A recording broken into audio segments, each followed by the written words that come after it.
Bismillahirrahmanirrahim. Assalamualaikum warahmatullahi wabarakatuh. Alhamdulillahirabbil alamin wassalatu wassalamu ala asyrafil mursalin wa ala alihi wa sahbihi ajma'in. Qala rabbi shrah li sadri wa yassir li amri wahlul 'uqdatam min lisani yafqahu qawli wasaddid lisani wahdi qalbi bihaqqi sayyidina Muhammadin sallallahu alaihi wasallam wa ba'd. Alhamdulillah, syukur pada Allah Subhanahu taala, pada petang ni kita bertemu lagi dalam siri di Facebook. Kita baca kitab Sahih Al-Bukhari, tadabbur Sahih Al-Bukhari, dan pada petang ni insya-Allah kita masuk hadis yang ke-17 dalam tajuk Kitabul Iman, dalam bab yang ke-9, bab halawatil iman. Kitabul Iman, kitab yang membicarakan tentang iman. Dalam satu tajuk kecilnya adalah bab berkenaan dengan kemanisan iman. Dalam perbincangan kita semalam, dua hari lepas, kita ada sebut 3 perkara yang Nabi SAW kata kalau ada 3 perkara ni, orang tu akan dapat kemanisan iman. Yang kita dah bincang, kita dah sebut kalau kita ni sakit, kalau kita ni demam, kita kena ada ubat. Jadi ubat untuk nak memastikan kita ada kemanisan iman ni 3 perkara. Yang pertamanya adalah kita perlu sayang Allah Ta'ala, sayang Rasulullah lebih daripada diri kita sendiri. Lebih daripada segala-galanya. Sayang Allah, sayang Rasul. Yang keduanya, kita sayang kawan kita, sayang isteri kita, sayang suami kita, sayang siapa-siapa pun mesti sayang kerana Allah, tak boleh kerana lain. Kalau kita ada perasaan macam tu, sayang kepada kawan kerana Allah, sayang isteri kita kerana Allah, sayang suami kita kerana Allah, sayang anak-anak kita kerana Allah, sayang bapa kita kerana Allah, sayang mak kita kerana Allah, insya-Allah kita akan dapat kemanisan iman. Yang ketiganya, Nabi sallallahu alaihi wasallam sebut yang dikatakan orang ada kemanisan iman itu adalah apabila dia tak suka untuk kembali kepada kekufuran, seperti mana tak sukanya dia dicampak ke dalam api. Dan kita bila bunyi api ni kita takut. Bila kita bunyi api ni kita tak suka. Panas api itu kita tak tahan. Maka kalaulah ada orang nak campak kita dalam api, kita mesti tak nak. Maka demikianlah kita tak nak kembali kepada kekufuran. Kita ada sebut dalam matan hadis yang lain, ada dinyatakan bahawasanya kalau dalam matan yang lain dia kata ba'da anqadhahu Allahu minhu. Ada matan hadis yang lain menyebut, dia kata bahawasanya tak suka kembali ke kufuran selepas daripada Allah Ta'ala selamatkan dia daripada kekufuran. Yang ni merujuk pada para sahabat lah. Sebab sahabat Nabi ni rata-rata mereka ni adalah asalnya tidak beragama Islam, kemudian mereka peluk agama Islam. Jadi dia tak sukalah. Jadi dia daripada tak Islam, masuk Islam. Lepas tu kalau nak suruh balik pada kafir, dia kata tak mau. Jijik kan? Jijik pada kekufuran. Kalau dia ada perasaan macam tu, itu orang tu dah dapat kemanisan iman begitu. Tu kita bincanglah dalam perbincangan kita yang kita dah bincang dalam perbincangan kita 2 hari lepas. Pada petang ni insya-Allah kita masuk bab yang ke-10, babu alamatul imani hubbul ansari. Bab pada menjelaskan berkenaan dengan tanda keimanan adalah sayang orang Ansar. Orang Ansar ni orang-orang Madinah yang bantu Nabi Muhammad sallallahu alaihi wasallam, dan mereka ni terdiri pada 2 kabilah Arab yang ada di Madinah, iaitu kabilah Aus, satu lagi kabilah Khazraj. Yang tu antara keimananlah sayang pada mereka. Tu kita akan bincang insya-Allah. Hadis ni haddatsana Abul Walid, daripada telah menceritakan kepada kami Abul Walid, ataupun dikenali sebagai At-Tayalisi, gitu. Haddatsana Abul Walid. Jadi Abul Walid ni guru kepada Al-Imam Al-Bukhari. Dalam hadis ni disebut haddatsana, kami lah. Bila sebut kami maksudnya dalam majlis. Maksudnya Imam Bukhari tu dia mengaji dengan Abu Walid. Abu Walid tu ramai-ramai anak murid duk dengar syarahan dia, gitu. Qala haddatsana Syu'bah. Lepas tu Abu Walid ni pun bagi tahu, dia kata telah menceritakan kepada kami Syu'bah. Syu'bah. Qala akhbarani Abdullah bin Abdillah, dan kata Syu'bah pula telah menceritakan kepada aku. Dia guna aku. Maksudnya Syu'bah ni jumpa dengan Abdullah bin Abdillah ni, dia jumpa seorang sama seorang. Kita jumpa kawan kita macam contoh duk lepak kedai kopi 2 orang. Kita pun kawan tu cakap, kita pun dengar. Yang tu akhbarani, telah menceritakan kepada aku. Tak boleh sebut akhbarana, yang tu bukan dia cerita kita seorang. Kita ramai duk dengar syarahan dia macam tu. Jadi Syu'bah ni dengar daripada guru namanya Abdullah bin Abdillah bin Jabar. Abdullah bin Abdillah bin Jabar. Huwa ibnu Atiq al-Ansari. Dia ni orang Ansar ni punya. Begitu. Orang Ansari maksudnya dia ni orang Madinah dan dia ni sahabat. Sahabat ni bapak dia lah. Jadi Abdullah bin Abdullah bin Jabar. Jabar tu sahabat. Begitu. Anak dia dan cucunya itu bukan sahabat. Jadi yang menceritakan hadis ni adalah tabi'in. Cucunya. Jadi cucu pada Jabar ni, dia cakap, sami'tu Anasan radhiyallahu anhu anin Nabi sallallahu alaihi wasallam qala. Jadi Abdullah ni, cucu pada Jabar ni, dia dengar daripada Anas bin Malik radhiyallahu an. Anas bin Malik ni kita kenal lah, sahabat Nabi yang terkenal. Anak muda Nabi sallallahu alaihi wasallam sampai kat Madinah umur 10 tahun. Mak dia nama Ummu Sulaim. Kemudian semua orang datang jumpa dengan Nabi, bagi khidmat kepada Nabi, menawarkan harta, macam-macam lah. Masa tu orang berjumpa dengan Nabi sallam. Mak dia Ummu Sulaim ni tak tahu apa benda je, nak tolong Nabi, nak bantu Nabi. Dia pun pergi jumpa Nabi, dia bawa anak dia, Anas bin Malik. Dia pun cakap pada Nabi, minta lah ambil lah untuk buat anak angkat. Cerita sahabat Nabi nama Anas bin Malik radhiyallahu an. Anas bin Malik ni kata, anin Nabi sallallahu alaihi wasallam. Jadi Anas bin Malik dia ambil daripada Nabi sallallahu alaihi wasallam. Jadi jalur sahabat ni sahabat Nabi yang bernama Anas lah, Anas bin Malik radhiyallahu an.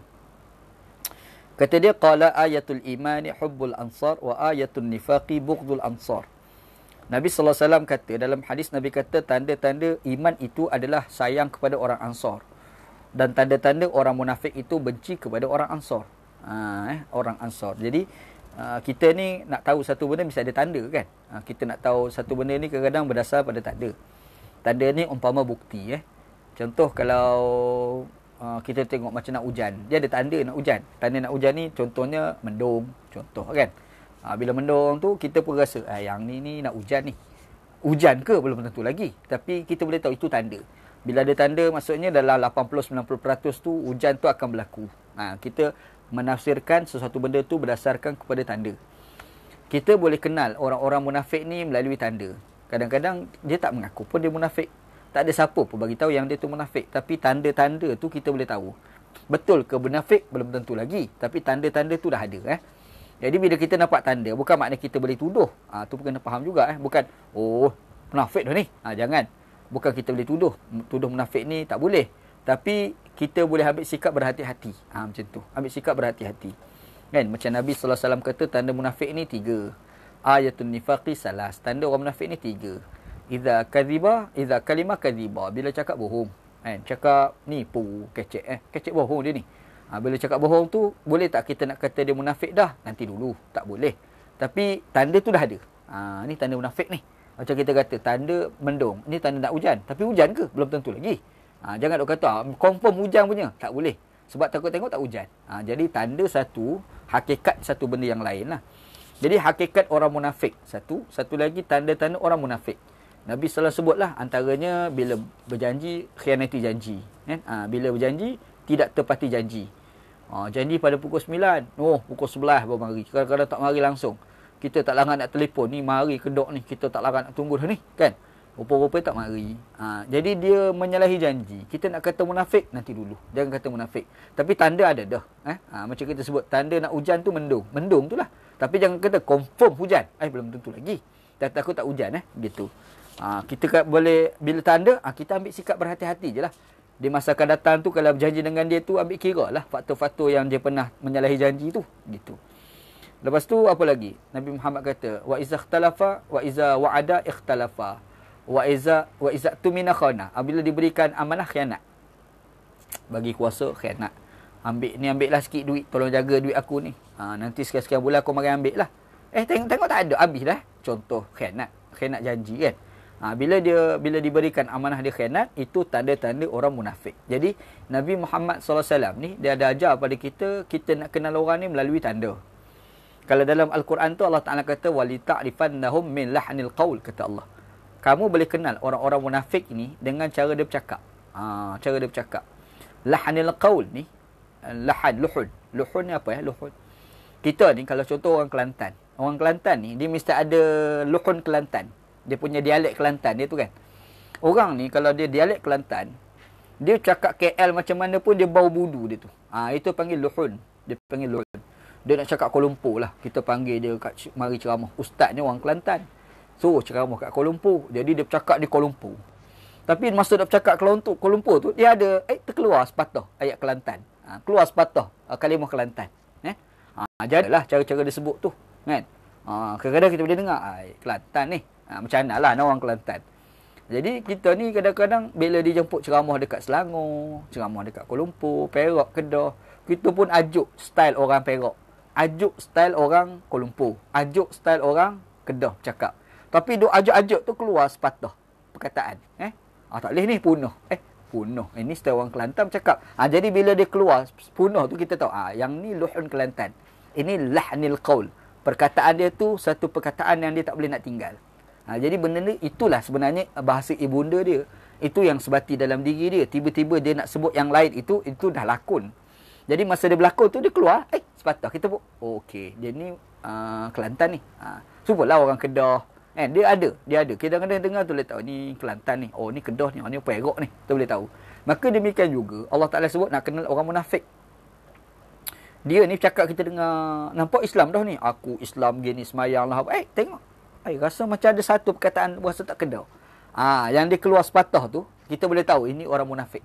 Betul ke dia munafik? Tak. Tanda. Tanda munafik tu dah ada dah. Tapi boleh tak kita nak kata dia mesti munafik? Nanti. Tak boleh. Sebab Islam ni tak bagi kita nak tuduh orang tak tahu pasal. Kafirmu tak boleh. Munafikmu tak boleh. Fasikmu tak boleh. Tak boleh. Sebab mana tahu kita kata dia munafik, rupa-rupa dia bukan munafik. Dia beriman. Yang munafik tu kita. Wala'idzubillah kan. Tapi tanda ada. Jadi kita boleh kenal tanda, tapi bukan mesti hakikatnya begitu. Begitu tu kena ingat tu insya-Allah. Jadi manusia ni kalau dia dah sebati begitu, dia tak boleh lari. Kan? Perasan tak? Kalau anda pun ada luhun. Bila kita bercakap ni, kalau anda bercakap ni kadang nampak tak? Nampak tak? Ada yang tu kan? Ataupun faham tak? Lepas tu tokoh-tokoh lain lah macam siapa? Macam Mahathir, Tun Dr. Mahathir. Dia ada sebut apa nama. Dia ada ulang. Itu tu sebab dah jadi kebiasaan dia bercakap. Bila dia cakap Inggeris tu pun bla bla bla apa nama. Padahal apa nama tu bahasa Melayu. Yang tu dia kekal dalam hidup dia. Jadi tanda tu. Jadi apa nama ni kita Tun Dr. Mahathir ni orang Kedah rupanya. Apa nama. Sebab itu dah menjadi kebiasaan dalam hidup dia. Orang Kelantan hari-hari bercakap Kelantan, bila dia cakap luar adalah bunyi-bunyi Kelantan sikit-sikit tu. Macam mana sebut orang luar. Dia cakap luar. Orang Kedah, orang Kelantan. Dia cakap bila lain daripada Kelantan, dia kata orang luar. Orang Kelantan. Padahal masa dia bercakap itu, dia duduk kat Selangor. Kan? Duduk kat Selangor. Lepas tu, cakap, kau cakap Selangor, cakap luar. Asalnya orang Kelantan duduk kat Kelantan. Bila dia cakap orang luar daripada Kelantan, dia kata kecik luar, cakap luar. Tapi kita duduk kat Selangor, cakap luar. Patut kita kata orang Kelantan tu lah cakap luar sebab duduk kat Selangor. Tapi nak cerita, bila dia ungkap perkataan itu tanda dia orang Kelantan. Jadi kita boleh tahu kan. Sebab apa itu kebiasaan dia. Demikian juga orang munafik. Orang munafik ni sama-sama dia ni cakap cara munafik tu lah. Lepas tu tiba-tiba dia berjumpa dengan orang-orang beriman. Sembang dia nampak baik. Baik-baik tengah dia duduk cakap, dia berjaga-jaga, keluar sepatah. Rasa tak kena ni. Tanda tu dah ada. Tanda munafik tu dah ada. Tapi boleh tak kita nak kata dia munafik? Nanti dulu. Tak boleh kata dia munafik. Tapi bila nampak tanda, ambil sikap berhati-hati. Begitu Jadi Nabi Muhammad ni dia ajar macam tu. Nak kenal. Jadi bila kenal kita berhati-hati, ambil sikap kan gitu. Dalam hadis ni Nabi Muhammad SAW sebut sami'tu Anasan radhiyallahu anhu anin Nabi sallallahu alaihi wasallam qala. Dia kata Anas bin Malik radhiyallahu anhu berkata bismillahirrahmanirrahim. Kata Nabi Malik bahawasanya Nabi Muhammad SAW kata ayatul imani hubbul ansar. Kata Nabi SAW tanda-tanda iman itu adalah sayang kepada orang-orang Ansar. Itu kata Nabi SAW. Wa ayatun nifaqi bughdul ansar. Antara dan tanda bagi orang munafik itu adalah benci kepada orang Ansar. Apakah itu sahaja? Tak, banyak lagi lah. Macam kita sebut orang munafik tadi, dia ada 3 lagi disebut dalam hadis yang lain. Nabi Muhammad SAW kata bila bercakap bohong. Itu pun tanda orang munafik. Ayatun nifaqi salas. Tanda orang munafik tu 3 kata Nabi. Cakap bohong, bila diberi amanah khianat, bila berjanji tidak menepati janji. Itu tanda orang munafik. Tiba-tiba dalam hadis ni Nabi sebut satu lagi, ayatun nifaqi bughdul ansar. Tanda orang munafik ni dia benci sangat orang Ansar. Boleh bunyi sahabat Nabi nama Jabir bin Abdullah orang Ansar. Tak boleh benci. Contoh. Itu tanda orang munafik lah tu. Tapi jangan tuduh dia munafik. Tanda tu dah ada gitu. Dia munafik ni kita boleh tahu sebab wahyu bagi tahu. Nabi Muhammad sallallahu alaihi wasallam dia tahu orang-orang munafik. Abdullah bin Ubay bin Salul tahu. Itu sebab wahyu bagi tahu. Terang-terangan lah. Dalam banyak ayat Quran pun ada cerita tentang kemunafikan Abdullah bin Ubay bin Salul. Contoh macam ayat Quran dalam surah At-Taubah. La tusalli ala ahadin minhum mata abada wa la taqum ala qabrihi innahum kafaru billahi wa rasulih. Jangan kamu sembahyang atas jenazah orang munafik itu sampai bila-bila. Dan jangan kamu diri di kubur dia kerana dikufurkan Allah, kufurkan Rasulullah. Ayat tu cerita berkait dengan Abdullah bin Ubay bin Salul semasa dia mati. Ada ceritalah. Dia mati. Dia bagi wasiat kepada anak dia. Anak Abdullah bin Ubay bin Salul ni nama Abdullah. Anak dia orang baik, bapak tak baik. Jadi bapak bagi wasiat. Mayat bapak ni yang kain kapan tu ambil kain Nabi. Ambil kain Nabi. Lepas tu semayang tu yang jadi imam nak semayang jemaah tu, imam tu Nabi. Dua dah. Yang ketiganya tukang tanam pun Nabi sallallahu alaihi wasallam. Jadi bila mati sungguh bapak ni. Jadi bapak ni pun anak ni pun pergi jumpalah Nabi sallam. Beritahu pada Nabi, Nabi ni orang baik. Walaupun macam-macam orang khianat Nabi, Abdullah bin Ubay tu macam-macam dia khianat Nabi sallallahu alaihi wasallam, Nabi tak berpot. Tingginya pemaaf Nabi Muhammad sallallahu alaihi wasallam tu. Jadi Nabi sallallahu alaihi wasallam pun bagilah kain. Umar datang, Sayyidina Umar datang marah tak bagi. Jangan bagi, Rasulullah munafik ni. Ingat balik jahat-jahat dia pada kita. Nabi bagi juga. Lepas tu jadi imam. Letak atas masjid dah. Nak angkat takbir dah. Tak sempat nak angkat takbir, Umar berlari naik atas masjid. Naik ni duduk kat depan jenazah tu, halang Nabi sembahyang jenazah. Umar kata, "Atusalli ala hadzal kafiril munafiq." Takkan kamu nak sembahyang atas jenazah si kafir munafik ni? Nampak Umar. Dia keras Nabi Muhammad kata dalam Quran, Allah Ta'ala kata istighfar kepada orang munafik 70 kali pun Allah Ta'ala tak ampun dosa orang munafik. Tapi hari ni aku nak istighfar pada Abdullah bin Ubay bin Salul lebih 70 kali. Aku minta sangat-sangat supaya Allah Ta'ala ampun dosa dia. Nabi Muhammad ni angkat takbir semayang. Umar lari duduk kat luar. Lepas pada tu balik. Datang lagi anak kata bapak suruh tanam. Tanam ni Nabi juga. Allah. Tanam pula. Jadi Nabi SAW pun pergi tanam jenazah. Bila tanam jenazah tu, siap tanam apa, Nabi Muhammad ni berdiri tepi kubur. Jadi masa berdiri tepi kubur tu, kebiasaan Nabi SAW ni, apabila dia tanam jenazah, Nabi berdiri di kubur, lepas tu Nabi Muhammad SAW ni dia akan buat satu ucapan. Ucapan dia kata, istaghfiru li akhikum wad'u lahu tasbitu fa innahu al-ana yus'al. Itu kebiasaan Nabi SAW. Nabi kata, istighfarkanlah kepada saudara kamu dalam lubang kubur ni. Doakan dia ada kekuatan. Sebab ada malaikat duk tanya soalan kat dia. Itu kebiasaan Nabi SAW. Tapi hari tu, Nabi Muhammad lepas tanam tu, Nabi nak berdiri tepi kubur. Masa berdiri tu, Nabi Muhammad nak sebut tu lah, istaghfiru tu. Tak sempat Nabi Muhammad nak sebut, Allah Ta'ala turun ayat Quran. Ayat kita baca tadi lah. La tusalli ala ahdim mintum mata abada wa la taqum ala qabrih innahum kafaru billahi wa rasulih. Kata Allah Ta'ala, jangan kamu sembahyang atas jenazah orang munafik ni sampai bila-bila. Berdiri di kubur, tepi kubur dia pun jangan. Kerana dikufurkan Allah, kufurkan Rasulullah SAW. Jadi watak Abdullah bin Ubay bin Salul tu, kita tahu dia munafik kerana itu wahyu cerita. Maka demikianlah beberapa karakter-karakter lain. Contoh Al-Akhnas bin Syuraih As-Saqafi. Itu munafik, itu diceritakan dalam ayat Quran. Wa minan nasi man yu'jibuka qawluhu fil hayatid dunya wa yushhidullaha ala ma fi qalbihi wa huwa aladul khisam. Tu ayat tu Allah Ta'ala sebut ada di kalangan manusia ni, kalau kamu dengar ucapan dia, kamu kagum. Rupa-rupanya Allah Ta'ala zahirkan apa yang ada dalam hatinya, yang dia ni sebenarnya suka kepada permusuhan. Cerita ni melibatkan kepada seorang munafik namanya Al-Akhnas bin Syuraih As-Saqafi. Ada cerita panjang lah. Cerita dia ni duduk Mekah asalnya. Duduk Mekah. Jadi dia tak suka Nabi SAW. Benci Nabi SAW.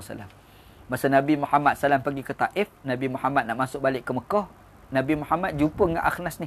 Minta bantuan. Dia kata tak nak tolong Nabi SAW. Last sekali Nabi minta tolong daripada Al-Mut'im bin Adi. Mut'im bin Adi. Dia ni kafir. Sampai mati kafir. Tapi dia tolong Nabi SAW. Dan Nabi Muhammad baik dengan Mut'im bin Adi. Sebab dia, kalau bahasa kita panggil sekarang, dia orang gedebe kampung. Orang gedebe. Ataupun dalam tempat kita panggil orang geng tiga line gitu. Dia berani, dia ada pengikut dia pula. Begitu. Jadi Nabi Muhammad SAW minta lah bantuan dia. Bila minta bantuan dia, dia tolong Nabi. Cuma Nabi Muhammad ni sentiasa berharap dia beriman, dan sampai mati dia tidak beriman. Mut'im bin Adi nama dia. Dan Nabi Muhammad sedihlah apabila dapat berita kematian Mut'im bin Adi dalam keadaan tidak beriman dengan Allah Subhanahu Wa Taala. Jadi antara orang yang Nabi minta tolong ni Al-Akhnaf bin Syurih As-Saqafi. Minta tolong. Dia tak tolong Nabi sallallahu alaihi wasallam. Bahkan dia bencilah Nabi sallam tu. Tiba-tiba bila Nabi Muhammad jadi ketua kerajaan kat Madinah, dia fikir macam mana nak melemahkan kerajaan Madinah. Caranya dia pergi ke Madinah, dia mengaku Muslim. Dia mengaku masuk Islam. Nabi Muhammad SAW dengar ucapan dia, Nabi percaya dekat dia. Nabi percaya Tu yang Allah Ta'ala kata, wa minan nasi may yu'jibuka qawluh. Kan? Ada di kalangan manusia ni, perkataan dia tu kamu kagum. Dia lah Akhnas bin Syurih As-Saqafi tu. Jadi Nabi bagilah keizinan duduk aman dalam Madinah. Elok-eloklah duduk Madinah tu. Dia pergi dekat geng-geng Aus, dia pergi angkat balik sentimen lama bergaduh dulu. Aus Khazraj kan dia bergaduh dulu. Masa zaman jahiliah dulu, sebelum Nabi Muhammad sampai. Dia pergi naik, dia panggil Yaumul Bu'as. Yaumul Bu'as ni sejarah permulaan perbalahan. Yaumul Bu'as. Dekat Malaysia pun ada Yaumul Bu'as ni, 13 Mei. Tu Yaumul Bu'as lah tu. Cerita perbalahan Cina dengan Melayu akhir sekali bergaduh kan. Begitu. Jadi dia tu gaduh lama tu dah lupa dah. Orang dia dah bersetara, kawan baik elok-elok tak ada apa pun. Tiba-tiba datang Akhnas bin Syurih As-Saqafi. Dia tahu sejarah perbalahan Aus Khazraj. Dia pergi dekat orang Aus, dia pergi cerita. Ingat balik tu, orang Khazraj tu jahat tu. Cerita enggak tu zaman tok nenek dulu. Dia pergi kat sini pula. Ingat balik orang Khazraj, Aus dia jahat macam mana? Dia angkat. Nak bergaduh dah dua tu. Dekat-dekat nak bergaduh tu Allah Ta'ala tu ayat Quran. Allah Ta'ala kata, wa minan nasi may yu'jibuka qawluhu fil hayati dunya wa yushhidullaha ala ma fi qalbihi wa huwa aladul khisam. Allah Ta'ala kata ada di kalangan manusia ni perkataan dia kamu kagum wahai Muhammad. Tapi Allah Ta'ala pamerkan apa yang ada dalam hati ini dan dia terlalu suka pada permusuhan. Jadi orang munafik ni yang kita boleh tahu tu sebab wahyu bagi tahu. Quran bagi tahu, hadis bagi tahu, Nabi bagi tahu. Tapi kalau tak diberi tahu, kita tak boleh nak tuduh orang tu munafik. Jangan. Kan? Di sana ada orang munafik yang Nabi Muhammad SAW tahu tapi Nabi tak cerita ke orang kecuali kepada Huzaifah bin Al-Yaman. Ada. Nanti tak cerita ke orang. Sebab apa? Sebab tak boleh hajar tuduh orang munafik ni. Tak boleh hajar. Jahat sangat tu cerita lain. Macam Akhnas bin Syurih As-Saqafi, Abdullah bin Ubay bin Salul itu memang clear jahat. Maka tak pelik lah. Benda tu dicerita dalam Quran, dicerita dalam hadis Nabi SAW. Tapi orang lain tu Nabi tak cerita. Hanya sebut pada Huzaifah bin Al-Yaman dia. Bagi tahu ke hamba Allah tu je. Gitu. Sebab Islam ni tak bagi kita korek apa yang ada dalam hati manusia. Dalam hadis Nabi Muhammad SAW pernah sebut, dia kata, inni lam u'mar an unaqiba ma fi qulubin nas. Aku tidak pernah disuruh untuk korek apa yang ada dalam hati orang. Kan? Munafik, kafir ni dicerita dalam hati orang. Sebab tu Syekh Abdullah bin Bayyah dia kata antara perkara bid'ah yang dilakukan oleh ramai orang Islam adalah tuduh orang munafik. Korek dalam hati orang apa? Munafik ke kafir dia ni? Beriman ke tak? Sunni ke tidak? Syiah ke tidak? Kita pergi korek hati dalam hati orang tu, itu bid'ah. Itu kata Abdullah bin Bayyah gitu. Jadi walau bagaimanapun dalam hadis Nabi sebutlah tanda orang beriman, tanda orang munafik. Cirinya adalah sayang orang Ansar. Itu orang beriman. Ada pula satu lagi benci orang Ansar. Yang tu munafik tu. Ciri orang munafik. Tapi janganlah tuduh orang tu munafik gitu. Tapi ciri tu dah ada. Kata Ibn Hajar Al-Asqalani, dia kata sini al-ayatu al-alamatu kama tarajjama bihi al-musannifu. Dia kata dalam hadis sebut ayatu. Ayat ni tanda. Dia kata tanda ni adalah alamat. Orang Melayu kita panggil tanda tu alamat. Rumah tu nak tahu macam mana rumah tu, mesti dah ada alamat. Kalau tak salah rumah. Jadi alamat tu bahasa Arab, mana Melayu tanda. Tanda. Jadi bila tanda ni bukan alamat rumah je lah, apa-apa pun alamat belaka, tanda belaka, kan? Kita ambil pen, kita tanda buku. Itu pun alamat juga dari segi bahasa Arab ni gitu. Wa kadza ma awradahu al-musannifu fi fadail al-ansar min hadisil Barra' bin Azib. Al-ansaru la yuhibbuhum illa mu'min. Kalau kita tengok dalam hadis yang lain yang diriwayatkan berkenaan dengan yang al-musannif itu al-Imam Al-Bukhari, dia ada buat mari cerita tentang kelebihan orang-orang Ansar.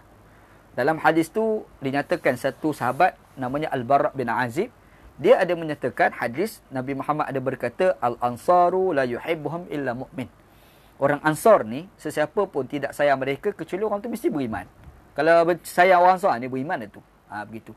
Dia kafir tapi tiba dia sayang orang Ansar. Yang tu tak lama masuk Islam lah tu. Begitu. Ni kata hadis lah gitu. Waqad akhraja Muslim min hadis Abi Sa'id rafa'ahu la yabghudu al-ansara rajulun yu'minu billahi wal yawmil akhir. Wali Ahmad min hadisihi hubbul ansar imanun wa bughduhum nifaqun.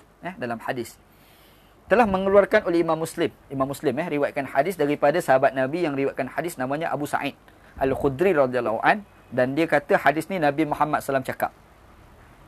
Kata Nabi, la yabghudul ansar rajulun yu'minu billahi wal yawmil akhir. Tidak akan membencilah akan orang Ansar itu oleh mana-mana lelaki yang beriman dengan Allah Ta'ala dan juga hari akhirat. Kalau orang tu dia benci Ansar, orang tu tak beriman lah tu. Begitu. Tapi kalau dia boleh sayang orang Ansar, dia boleh kalau dia tu beriman dengan Allah hari akhirat, dia mesti sayang orang Ansar. Tu kata Nabi Muhammad sallallahu alaihi wasallam. Kalau tengok dalam hadis riwayat Imam Ahmad pula, dia disebut matan dia hubbul ansari imanun wa bughduhum nifaqun. Kata Nabi sallam, sayang orang Ansar tu adalah satu keimanan, dan benci orang Ansar itu adalah satu kenifakan, satu kemunafikan. Tu kata Nabi Muhammad sallallahu alaihi wasallam. Jadi sayang orang Ansar tu rupa-rupanya salah satu keimanan. Poin dia simple dia. Kenapa orang Ansar? Sesiapa sahaja yang Nabi Muhammad sayang, kita kena sayang juga, begitu. Kita sayang, Nabi sayang orang tu, kita pun sayang orang tu. Sebab kita sayang apa yang Nabi sayang. Maka bila kita sayang orang yang Nabi sayang, itu tanda keimanan. Begitu. Ansar. Siapa Ansar ni? Satu persoalan lah. Iyalah orang Ansar tu Ansar lah. Tapi Ansar ni, siapa sebenarnya orang Ansar ni? Kata dia jam'un nasir. Al-Ansar ni adalah kalimah plural. Dia punya mufrad dia ataupun kalimah singular dia nasir. Nasir tu seorang. Kalau Ansar tu orang ramai lah. Ramai yang beriman. Orang Ansar lah begitu. Dia kata Al-Ansaru Rasulullah SAW Al-Muradu Al-Aus Wal-Khazraj. Yang dikatakan orang Ansar ni di sini adalah Aus dan Khazraj. Iaitu masyarakat Arab di Madinah yang memeluk agama Islam menyambut kedatangan Nabi di Madinah. Nabi Muhammad SAW duduk dekat Mekah. Nabi Muhammad sampai kat Madinah. Kat Madinah tu etnik Arab yang besar ni dua. Satu Aus, satu lagi Khazraj. Ada pula Yahudi lah apa tu, ada juga. Dan mereka ni Aus Khazraj. Jadi Nabi Muhammad SAW sampai, jadi mereka ni tolong Nabi Muhammad SAW. Jadi disebabkan mereka ni orang Aus dan Khazraj, maka mereka itu dipanggil sebagai Ansar. Sebab dia orang banyak tolong Nabi SAW.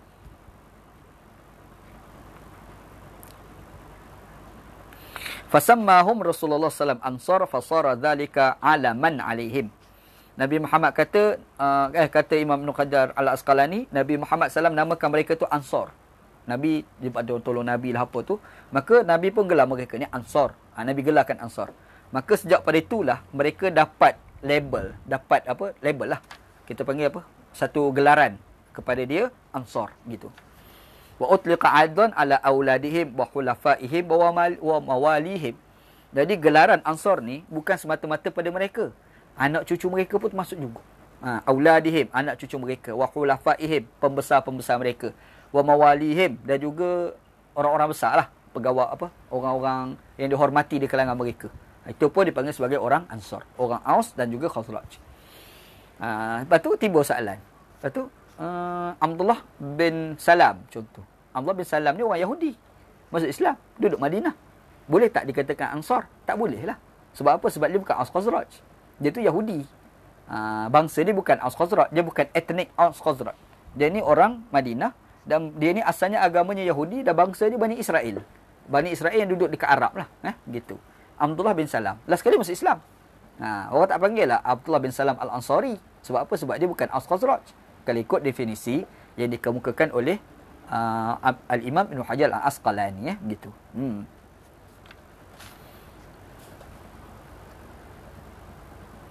Dia kata wal adawatu tajurul bukht.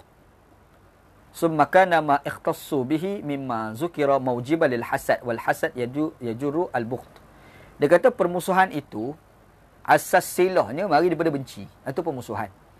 Asas silah, asas punca daripada kita bermusuh ni start mari mana? Start tu datang daripada kita benci. Tu asal ya, gitu.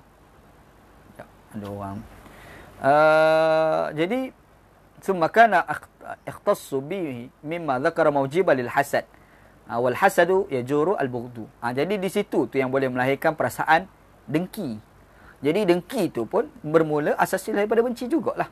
Dia benci, daripada benci tu boleh pada dengki, benci dia boleh pergi kepada permusuhan. Jadi kalau kita benci tak boleh kepada orang Ansar, makanya kita tak bolehlah dengki, kita tak bolehlah bermusuh dengan orang-orang Ansar, begitu. Waqad sabata fi sahih Muslim an Ali anna an-nabiy sallallahu alaihi wasallam qala la yuhibbuka illa mu'min wa la yabduka illa munafiq.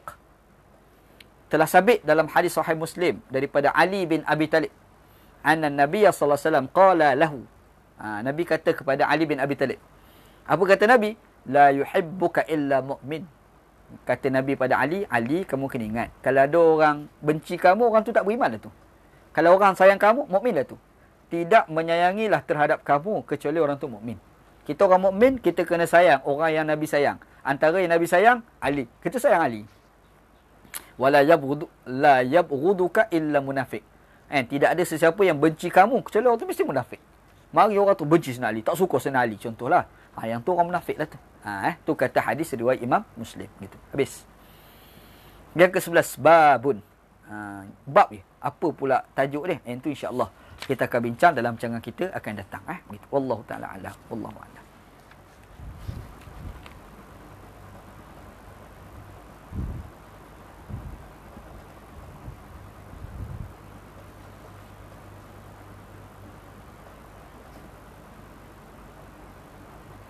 Talqin tak ada. Ajar orang mati tu ada hadis. Hadis tu semua tu lemah. Hadis tu semua lemah. Tak valid lah. Kalau kita nak buat talqin kepada orang mati itu sebenarnya tidak mempunyai sandaran yang diakui. Gitu. Tu masalah pada sanad lah begitu. Wallahu a'lam.